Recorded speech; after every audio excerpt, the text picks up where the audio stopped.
Баршаңызға қайырлы күн, сіздермен Гаухар. Бүгін үй жағдайымда кимчи немесе чимчиді жасайтын боламыз. Видеоны қыздар міндетті түрде соңына дейін қараймыз.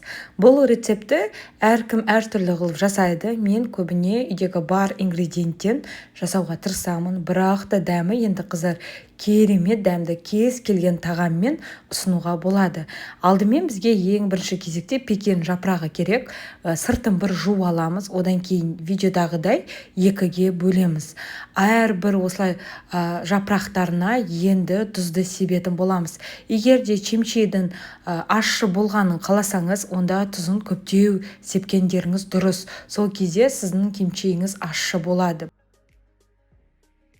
Енді мұздай суға тағы да бір ас қасық тұзын салып, араластырып, орам жапырақтың үстіне құятын боламыз. Су қыздар көп мөлшерде болу керек, яғни бізде орам жапырақ суға батырылып тұру керек. Одан кейін бетіне тарелканы қоямыз, және де ауыр бір нәрсені, банканы қойсаңыздар болады. Мұздай жерге 2 күнге алып қоямыз. Енді 2 күннен кейін орам жапырақтың әрине суында сәл ғана иіс болады. Осы иісті кетіру үшін енді орам жапырақтардың барлығын мұздай сумен жақсылатып жуып шығамыз. Иіс болғанға қыздар қорқып кетпеңіздер. Бізде кәдімгідей орам жапырақтарымыз бастырылып, былай қараса квашеный капуста сияқты болып қалады.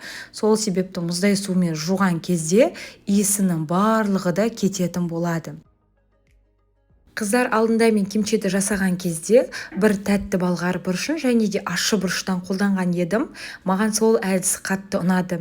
Осы жолы мен полусладкий болғар бұрышын салдым, бірақ та жаңағы бірінші айтқан тәсілдей тәтті болғар бұрышын және де ащы бұрыштан салсаңыздар, кәдімгідей чимчиларыңыз сәл ащы болып шығады. Одан кейін оның енді барлығын осылай миксердің көмегімен, яғни блендердің көмегімен барлығын езіп аламыз. Келесі кезекте бізде чеснок керек. Чесноктың да, яғни сарымсақтың да свежий түрі болғаны жақсы. Ол да біздің қазір капустамызға ерекше дәм беретін болады. Осылай барлығын әдемілетіп, жұқалатып, ұсақтап чесногымызды турап шығамыз.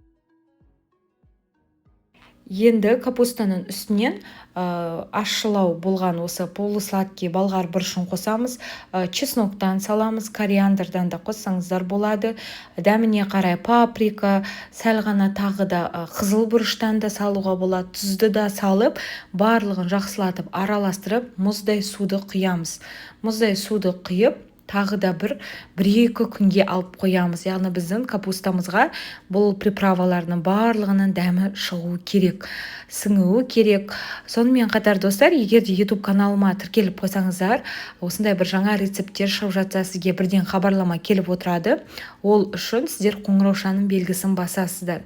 Мінекей 1,5 күннен кейін прям иісі күшті болып шықты, қыздар, маған өте қатты ұнады.